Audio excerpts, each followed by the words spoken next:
Welcome, this is the Gnome. In this video I am speculating on if Bitcoin can become a reserve currency, and if it would become a reserve currency, how it would happen, and what are the good sides and the bad sides of Bitcoin if it actually became a reserve currency. And if you think that is interesting, hit the like button and subscribe to the channel, and let's get started. So how I got the idea to make this video, I was watching a debate with Tim Draper and Patrick Byrne against Eric Posner and Gillian Tett, and they were debating if Bitcoin is in a bubble right now or if it's here to stay.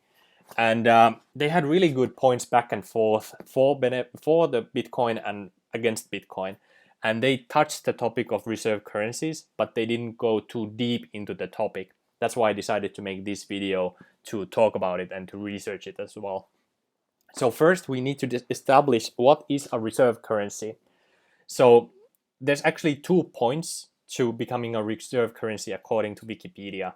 The number one thing is that the reserve currency has to be held in significant quantities by central banks.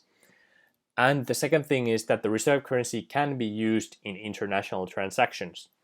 Well, if we look at Bitcoin right now, you can see that of course it is used in international transactions all the time, but it is not in any shape or form held by central banks or other authorities. And that is the situation now, but it could change in the future. And currently, the reserve currency is the US dollar.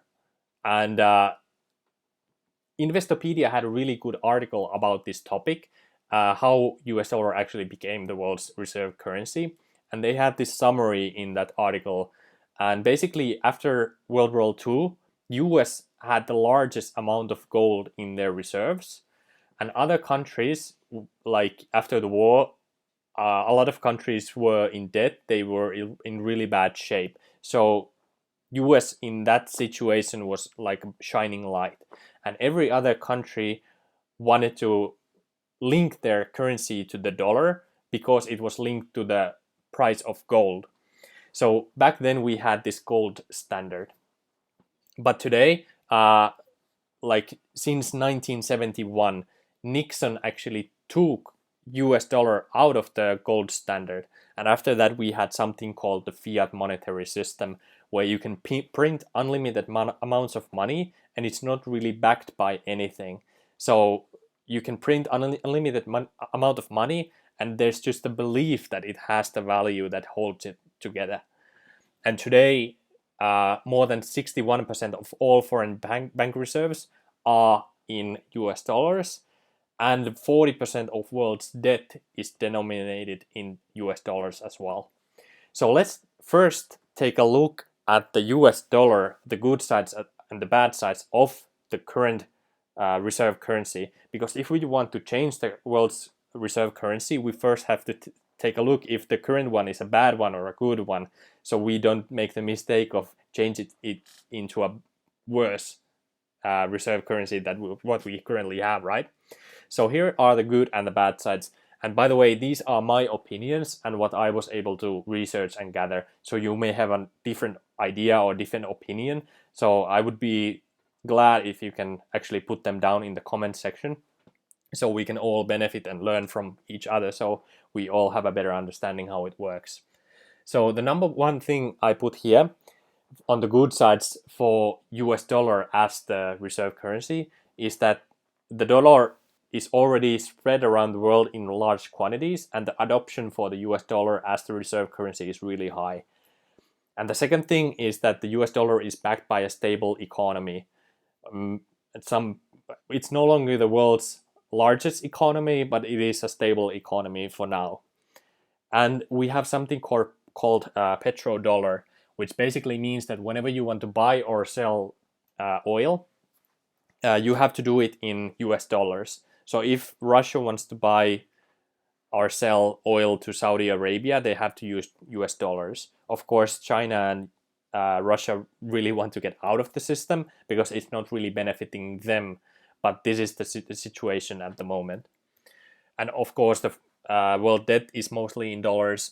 And another good point about the current fiat monetary system is that we are we have the option to use loose monetary policies, which are very popular among the citizens of the nations.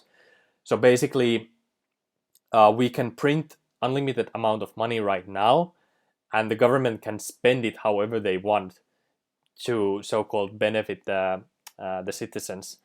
But what ends up happening is that we have inflation as a result of that policy. So whenever we want to print money, we are doing it in the form of debt.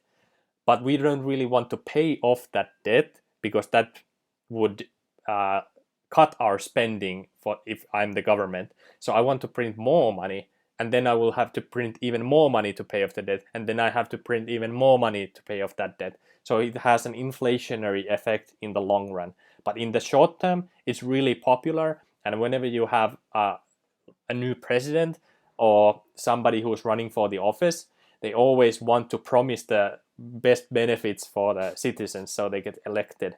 So the politicians, they have a massive incentive to use loose monetary policies, which are harmful in the long run but beneficial in the short term.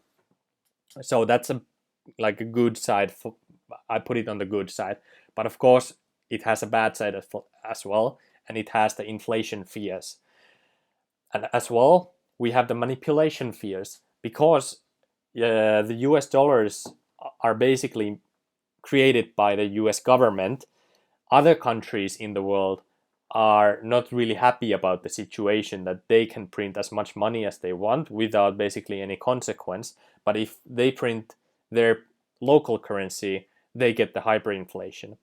So the foreign relations, since the financial crisis of 2008, they have been not so good. Let's say just that. And China and Russia, basically, they are looking for an alternative currency for the reserve currency since 2009. And now we are living in a digitalized world, and the US dollar, of course, you can do a bank transfer on the internet and no problem there. If you are in the United States, maybe you don't have any fees. But if you are in a country, let's say in Africa, and you want to make trades in United States dollar, but you only have your local currency, you have to change it to the US dollar first. And the fees can be like even 15 to 20% per transaction. So this monetary system is not really benefiting the countries that are in distress, that don't have as many capabilities or as many options as some wealthier nations. So that is the bad side of the reserve currency. And the Balance actually had a really good point here in their article, why the US dollar is the global currency. And they had this here, that in March 2009, China and Russia actually called for a new global currency, like a one world currency. And they wanted to have a reserve currency that is disconnected from individual nations. So this movement has already been discussed since 2009, that countries want to get off the standard that one nation has the status of the reserve currency. So let's get to the actual topic. So what about Bitcoin as a reserve currency? What would that mean? So let's again take a look at the good and the bad sides. And here again, this is just my thinking and what I was able to research. Maybe there are some things I missed, or maybe you have a completely different idea. And also let's talk about that in the discussion down below as well. So the good side of Bitcoin is that it is backed by the most secure computer network in the world that has never been hacked. Its uptime is more than 99.9%. So it's up almost all the time. And since 2013, it has never been down. So that is really good for Bitcoin. And also the trust doesn't have to be in governments. It can be in open source technology. So everybody can look at the source code and they can see the changes. And if you want to make a change, you can vote for it if you are a miner on the system. So everything is open source and you can see everything what is happening. So you don't have to be like what are they doing now in the Federal Reserve in the United States? I wonder what they will do next. So everything is transparent and predictable. Oh yeah, well, yeah. And the good thing about Bitcoin as well is that it's easily transferable. So you can transfer Bitcoin anywhere in the world to any parts of the world. If you want to transfer United States dollars to another currency in another country, it can take like 3 to 5 days even, or even higher depending on the country. But Bitcoin, you can do any transaction basically under 10 minutes. And you can, I've seen transactions which are worth more than 1.1 billion per transaction. So that's really good for Bitcoin. And the money is no longer created by debt. So there's no worry for hyperinflation. So that's another good benefit for Bitcoin, as well as the monetary supply is fixed. So your wealth is preserved. You don't have to worry about losing your wealth because of hyperinflation. Of course, it has a deflationary effect as well. We'll get that on the bad side when we get there. And the good side is that the transfers and holdings are public. So everything is on the public ledger called the blockchain, and everybody can see the transactions between different addresses. You don't know what the addresses are linked to. You can basically find it out if you want to do deep research who owns what addresses. But many addresses, they are basically unknown until they are used, and it's used enough that you can basically combine the transactions together and decide, okay, this address was actually used by this person. So you can track it down after you have enough data. But the transfers are always recorded and they are public and they are stored forever on the blockchain. So that's a good thing, is that you cannot do any shady business on that asset. But the bad sides of Bitcoin is that you no longer have access to the loose monetary policies. So basically, like in the situation we are right now, where the world is in crisis and the governments, people are losing their jobs, so governments want to help people. So they have taken even more debt. So if you have a fixed monetary supply and you only have a fixed amount of money available for your government, you cannot really do these kinds of stimulus packages. Or if you do it, you will need to have like a secondary currency with the reserve currency, the Bitcoin, working together. But loose monetary policy is really hard to do, because if you are hyperinflating your own currency, but the reserve currency is a fixed supply, then you are basically just destroying your wealth in your currency if you do that. So it's really hard to do these loose monetary policies. And of course, the bad side is deflation. And I'm not really sure if deflation is as bad as people think. Because deflation, what it means is that the value of the currency is going up compared to other things. But let's just imagine the situation where you have inflation like we have right now. Whenever you have a company, you want the company to perform better than the currency. Because if the company is performing better than just holding the currency, you are gaining value. But in a deflationary situation, the value of the the value of Bitcoin, let's just say that the value of Bitcoin is always going up because it's deflationary and it has fixed monetary supply.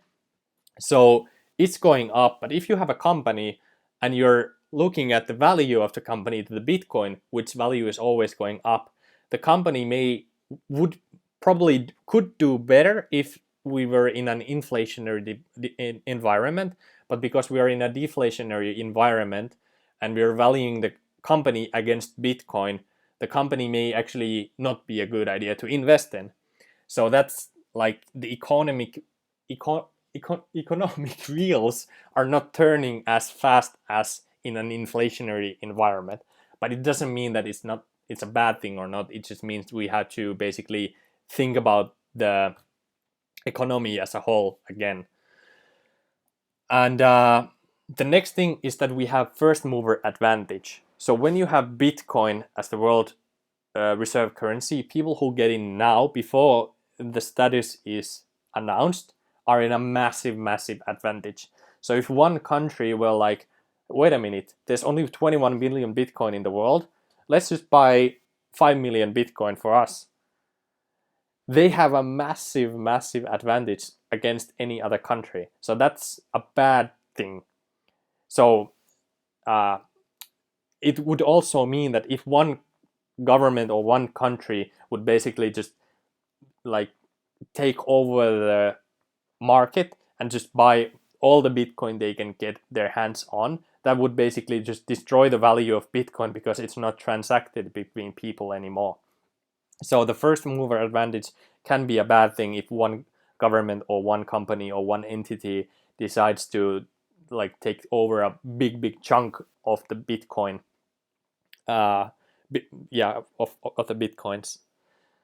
And the bad thing is also that the transfers are and holdings are public. So it's a good thing and a bad thing. So it means that governments, how they're working right now, they can do whatever they want in the shady darkness of their systems. But when everything is public, you basically are accountable for everything. So you cannot do these dark secret things anymore as easily. So all this would mean that the banks and the governments would lose their power against the people and the companies, and they would not be in charge of things in the economy as well anymore. So all in all, like having Bitcoin as a reserve currency is really good for an open society, for people to trust in an open source system. It's easy for people to determine like, okay, today I want to use 5 Bitcoin, and tomorrow there are still 21 million Bitcoin in the world. I know the value of Bitcoin will remain about the same. But in the inflationary environment, the US government is like, okay, today we want to print another 21 trillion US dollars. So everybody else in the marketplace are like, hey, wait a minute, what's happening? Why did you do that? What does this mean to my, in terms of my government or my country? But the governments and the banks, they don't want to lose power, so there will be a fight before they go down for sure. So how could it be? How it could happen? That's the next section, and basically, it would be up to individuals to start choosing to use Bitcoin. So for now, if you want to sell your house, do you want to sell your house in US dollars or do you want to sell your house in Bitcoin? That's the choice that you have. And if you choose to sell your house in US dollars, it gives value to US dollar. But if you choose to sell it only in Bitcoin, like I've seen actually a few postings online that are only selling their house in Bitcoin, that creates value for Bitcoin. So it's really up to the individuals what they choose to use. If Bitcoin is actually usable, because the transaction fees are like $1 per transactions, and sometimes they can be even higher. So do they want to use Bitcoin? Another thing is that how it could happen is when you have a country with internal problems and they want to transact with the world, do they want to use US dollars, or do those countries and companies in those places, do they want to use Bitcoin instead for the transactions? So it's really up to the individual companies again and the countries. So in Africa, we are seeing a big adoption for cryptocurrencies, and Venezuela, and even in Philippines. Like if you're in Philippines, it's a country with a lot of islands. So if you're in an island and you want to go to a bank, you have to maybe go to another island. Is that like reasonable? You have to travel a long way before you can actually go to a bank to actually do anything. So in countries like these, and even in Iran, they just lost their value. The currency lost a lot of value against the US dollar again. So, and even in Iran, the bank system is not as sophisticated maybe, but anybody can open a Bitcoin wallet if they want to. So do they choose to get their salary in Bitcoin? Do the individuals choose to use what currency do they want to use. So like one thing to note is that governments are always made up of individuals, and the laws are made to benefit the public. So if the laws against Bitcoin currently are really bad, it's really up to the individuals. Like even marijuana, the weed, was legalized in many places in America because people, despite the government banning it, they just were like, no, we're just gonna continue using it, and eventually it was legalized. So the same thing could happen with Bitcoin, is that the people just like relentlessly keep on using it, and that's basically the only way I can see it happening. The governments will not take a look at this like, okay, here's the good and here's the bad sides. Okay, let's just give our power away. They will never choose that. But if individuals start choosing Bitcoin over any other currency, then it will happen.